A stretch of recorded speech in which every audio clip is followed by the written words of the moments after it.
My greedy mother-in-law tried to take my car by force. When I stopped her, she hit me hard with a hockey stick. I fell to the floor, stunned and in pain, while my husband just stood there, watching everything without saying a word. I felt a mix of anger and deep betrayal. That night, I made up my mind. I packed my bags, left the house, and decided to take back control of my life and fight for justice. The next morning, they woke up to a shocking surprise, something they never expected. My name is Anna, and I'm a 29-year-old business consultant living in Austin, Texas.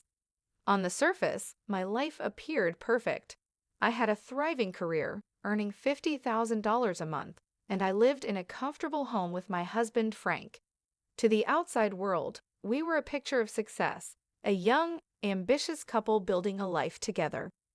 But behind closed doors, the truth was far from ideal. My marriage was crumbling under the weight of unspoken frustrations, financial strain, and interference from Frank's manipulative mother, Martha. The love and partnership I had once cherished had faded into a cold, distant reality. Frank had lost his job 8 months ago, and while I initially didn't mind supporting us financially, things began to change. Instead of being grateful, Frank grew distant, spending more time away from home. Martha, who was always opinionated, became a permanent presence in our lives. Her influence was toxic, and her demands knew no bounds. My financial success, which should have been a source of pride, became the target of Martha's greed. She believed my income was hers to command, masking her relentless requests as family needs. From the outside, no one could have guessed the chaos brewing behind our front door.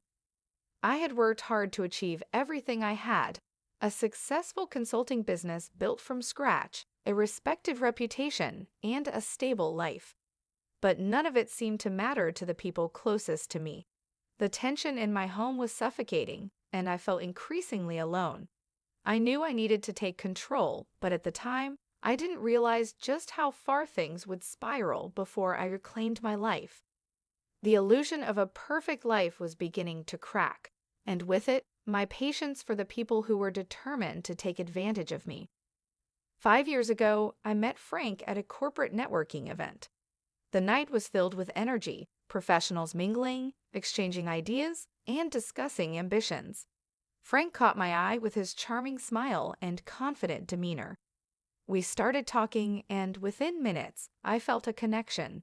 He spoke passionately about his career goals and shared dreams of traveling the world and building a life filled with adventure. It felt like destiny. We began dating shortly after and quickly became inseparable. Frank seemed like the perfect partner, ambitious, supportive, and understanding. Together, we dreamed of achieving great things, building successful careers, and creating a future that reflected our shared goals. For 2 years, everything seemed to align perfectly, and I believed I had found my forever partner. 3 years ago, we got married. Our wedding was a beautiful celebration of love and commitment, attended by close friends and family. At the time, I was convinced that love and ambition would see us through any challenges. I felt unstoppable with Frank by my side, confident that we were a team ready to face life together. In the early days of our marriage, we supported each other through every challenge. I encouraged Frank in his career, and he cheered me on as I expanded my consulting business. We celebrated small victories together, like landing a new client or reaching personal milestones. I thought we shared an unshakable bond. But as time went on, cracks began to form. 8 months ago, Frank lost his job. I assured him it was a temporary setback and took on the financial burden without hesitation. I believed in his ability to bounce back and didn't mind stepping up while he found his footing. After all, I had built my career from scratch and knew the value of perseverance. What I didn't anticipate was the shift in Frank's behavior. He grew distant and detached, and the dreams we once shared felt like they were slipping away. Instead of growing closer during a difficult time, we started drifting apart, leaving me to carry the weight of our life alone. Frank's mother, Martha, entered our lives with an intensity I hadn't expected. At first, I thought her involvement was her way of being supportive during Frank's unemployment, but it quickly became clear that her presence was more about control and entitlement than care. Martha, in her late 50s, had a commanding personality that left little room for compromise. She started visiting frequently, often unannounced, inserting herself into every aspect of our lives. What began as occasional advice quickly turned into constant interference. She scrutinized everything: how I ran my household, how I spent my money, and even how I dressed. It wasn't long before the demands started. The first came as a casual request. "Anna, I've been feeling so stressed lately," she said one evening. "A spa retreat would do wonders for me. You don't mind helping out, do you? After all, we're family." Frank encouraged me to agree, saying it would keep her happy. Reluctantly, I gave in, thinking it was a one-time favor. I was wrong. Martha's requests escalated quickly. Designer clothes, extravagant parties, and even vacations for her friends became regular demands. She masked her greed with guilt-inducing comments like, "You're doing so well, Anna. Surely you can spare a little for family." I tried to set boundaries. I explained that I was already covering all the household expenses, the mortgage, utilities, groceries, and couldn't afford to indulge her whims. But Martha dismissed my concerns as selfishness. "What's the point of success if you can't share it with family?" she'd say with a pointed look. Frank, meanwhile, did nothing to intervene. He avoided confrontation, choosing instead to play the role of the peacekeeper. His silence only emboldened Martha, leaving me to fend off her relentless demands alone. What hurt the most wasn't the money. It was the growing realization that Frank didn't have my back. The partnership I thought we had was unraveling, replaced by a toxic dynamic that left me feeling isolated in my own home. I knew I had to draw a line. Martha's constant demands were draining, and I was tired of being treated like a personal bank. One evening, after she had asked for an expensive vacation for her friends, I sat down with her and Frank. I calmly explained that I was already managing all the household expenses and couldn't continue funding her indulgences. "Martha," I said, keeping my tone firm but respectful, "I'm happy to help when it's truly necessary, but I can't keep covering non-essential expenses. I've worked hard to build my business, and I need to prioritize our household." Her response was immediate and cutting. "You're being selfish, Anna," she snapped. "I've done so much for this family, and this is how you repay me? You don't understand the value of family." Frank, as always, sat silently, avoiding eye contact. His refusal to support me stung more than Martha's words. I turned to him, hoping for some acknowledgement of how unfair the situation was, but he only shrugged, as if the issue wasn't his concern. Martha wasn't done. Over the next few weeks, her guilt-inducing remarks grew more relentless. She would casually drop comments like, "It's a shame when family doesn't look out for each other," or "money changes people. It makes them forget their roots." Despite my boundaries, Martha continued to test my patience. One evening, she made a shocking suggestion. "Anna," she said, her tone deceptively casual, "I need a car to get around, and yours is quite nice. Why don't you let me have it? You can always buy another one."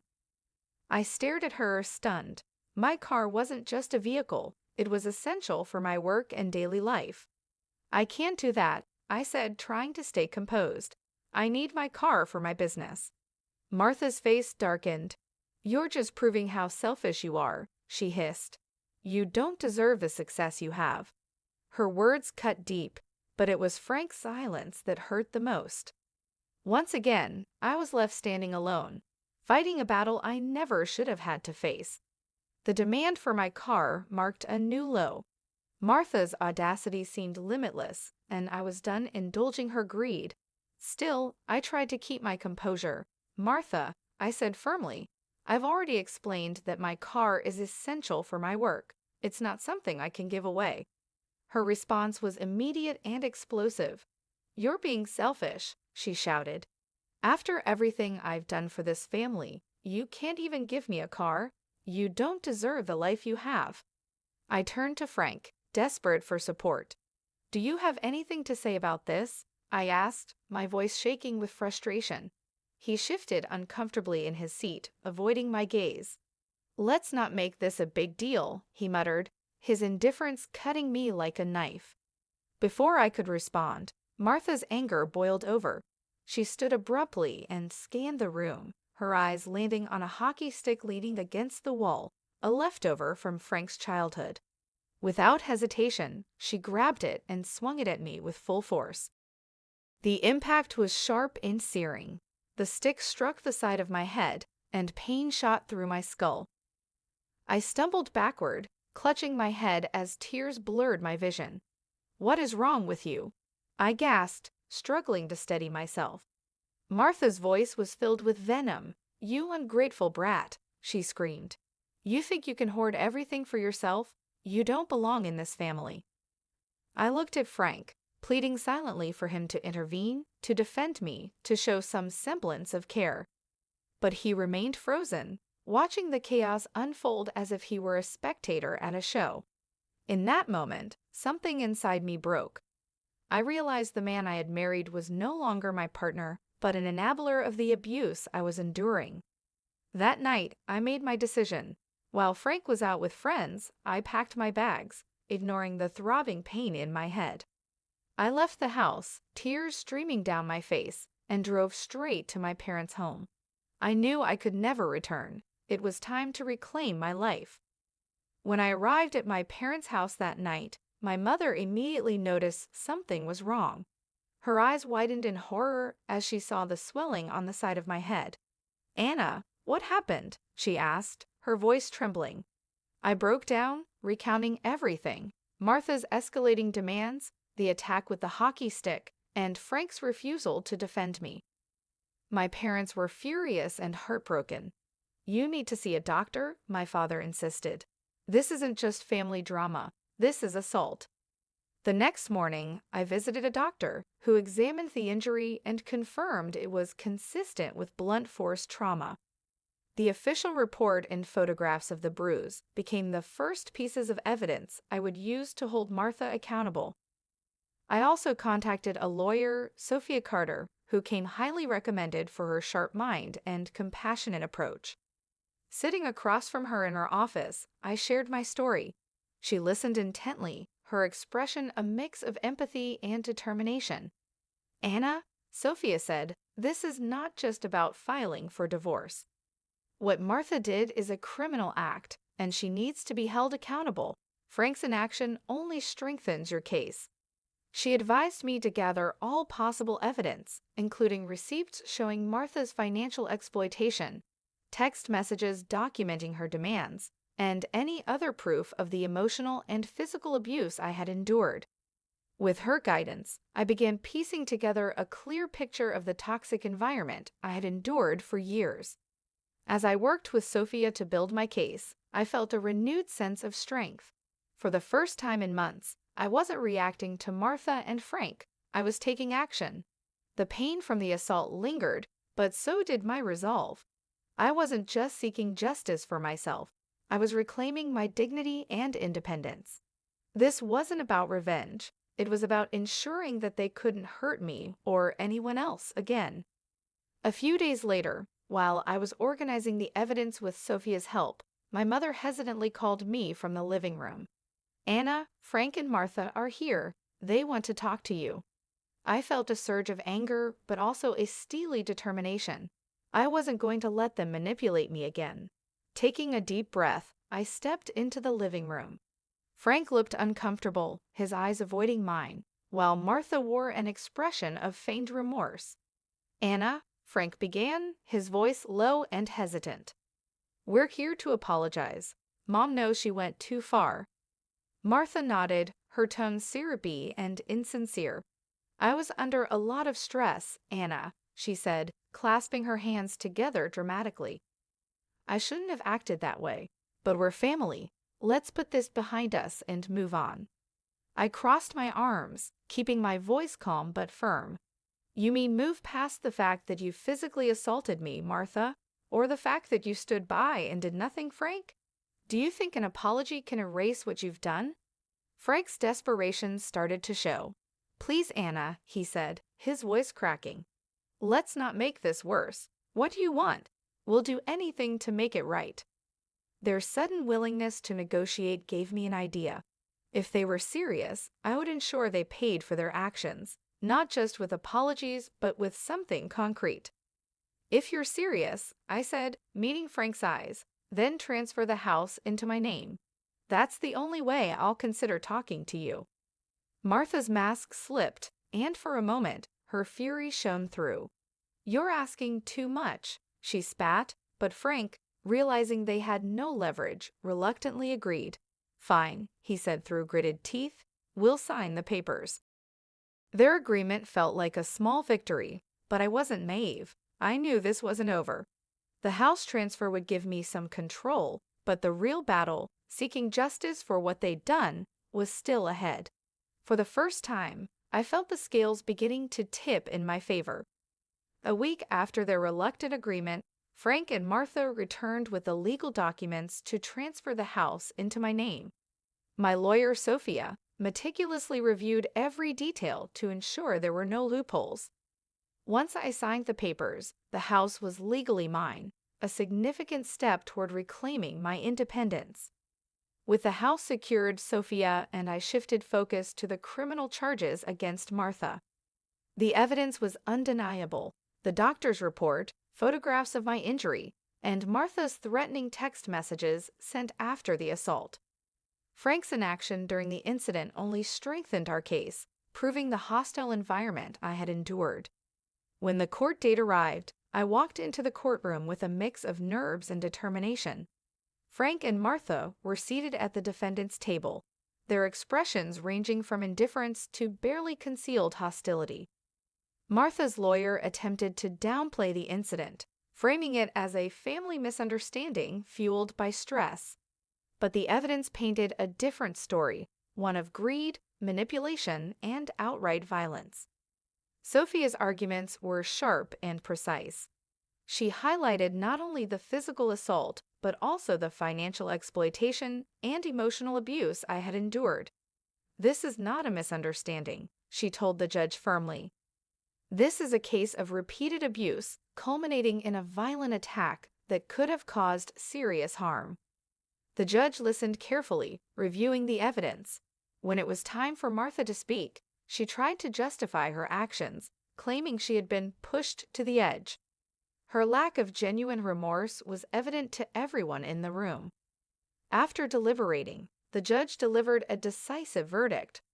Martha was sentenced to 6 months in jail for aggravated assault and ordered to pay $10,000 in damages. While Frank wasn't criminally charged, the judge publicly admonished him for his failure to protect me, calling his behavior deeply disappointing. As I left the courtroom, I felt a weight lift from my shoulders. Justice had been served. Martha and Frank no longer had any power over me, and for the first time in months, I could see a brighter future ahead. With the court case behind me, I finally felt free to rebuild my life on my terms. The house, now legally mine, became more than just a place to live. It was a symbol of everything I had fought for. But it wasn't just about reclaiming material things. It was about reclaiming my dignity, my independence, and my future. My parents were my rock during this time.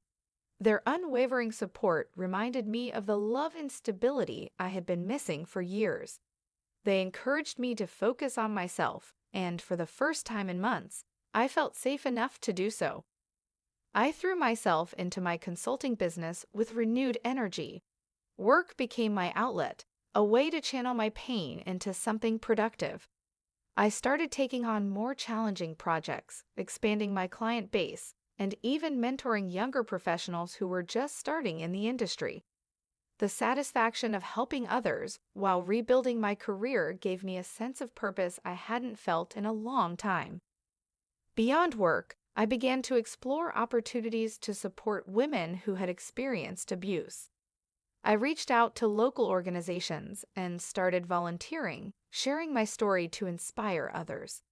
It was empowering to turn my pain into a force for good, and it reminded me that I wasn't alone. So many women had faced similar struggles and found their strength. Frank tried to contact me a few times after the court case, but I blocked him from every avenue. I had no interest in hearing his excuses or dealing with his attempts to manipulate me. Martha's jail sentence was a reminder that actions had consequences, and I hoped it would deter her from hurting anyone else in the future. As the weeks turned into months, I found myself healing physically, emotionally, and mentally. My parents' love, my work, and my newfound purpose gave me the strength to move forward. I wasn't just surviving, I was thriving, building a life defined by my own values and worth. Looking back, it's hard to believe how much my life has changed. The bruises on my head healed within weeks, but the scars on my heart took longer to fade. Despite the pain, every moment of struggle taught me invaluable lessons about my strength, my worth, and the importance of standing up for myself. Reclaiming my independence wasn't just about winning the court case or securing the house. It was about proving to myself that I deserved better. I had endured years of manipulation and betrayal, but I refused to let that define me. Instead, I used those experiences as fuel to rebuild a life where I was in control. My consulting business has flourished in ways I never imagined. With the toxic weight of Frank and Martha gone, I've been able to focus entirely on my goals. I've expanded my services, taken on leadership roles in my field, and even received recognition for my work. Every success feels like a testament to the strength I rediscovered within myself. Beyond my career, I've found purpose in helping others. Sharing my story with women in similar situations has been deeply fulfilling. It reminds me that my journey wasn't just about reclaiming my life. It was about using my experiences to empower others to do the same. Frank and Martha are no longer a part of my world, and I couldn't be more at peace with that. Their attempts to control and hurt me are behind me, and I've ensured they can never harm me again. The house they once tried to use as leverage is now a place of comfort and freedom.